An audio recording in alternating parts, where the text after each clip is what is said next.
Good morning বন্ধুরা। আজকে একটা ভালো জিনিস একটা কাজ করলাম একজনের কথা শুনে, যে আমরা যে খাসির মাংস আনি বা মুরগির মাংস আনি, হ্যাঁ, তো তাতে তো লোম টোম থাকে। তো সেইটা দূর করার জন্য কি করতে হবে জানো তো? দেখো, কিছুটা আটা নিয়েছি। কিছুটা আটা নিয়ে মানে আমি এখন একটু দেখাচ্ছি, আমার অলরেডি ওটা হয়ে গেছে কাজটা, পরে মনে পড়লো। এর থেকে একটু বেশি আটা নেবে। আটা নিয়ে মাংসের মধ্যে ভালো করে মাখিয়ে তোমরা বেশ কিছুক্ষণ রেখে দেবে।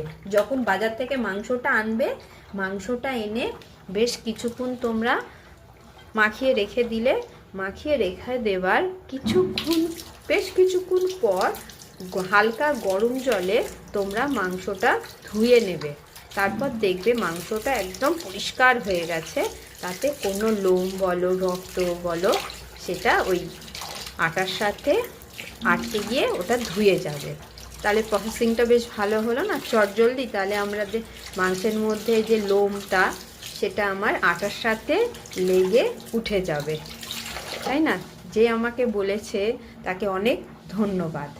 দেখো বন্ধুরা, মাংসটা কীরকম পরিষ্কার হয়ে গেছে না? পুরো পরিষ্কার হয়ে গেছে, পুরো একদম। আটাটা মেখে রাখার ফলে কি হয়েছে, এখানে দেখো সব লোম বলো রক্ত বলো সব পরিষ্কার হয়ে গেছে। আটাটা মেখে রাখতে হবে। যখন বাজার থেকে মাংসটা আনলে আটা বেশ ভালো করে মাখিয়ে রাখলে, বেশ অনেকটা আটা ভালো করে, তখন দেখবে এইটা আর তোমার হবে না, নোংরা থাকবে না।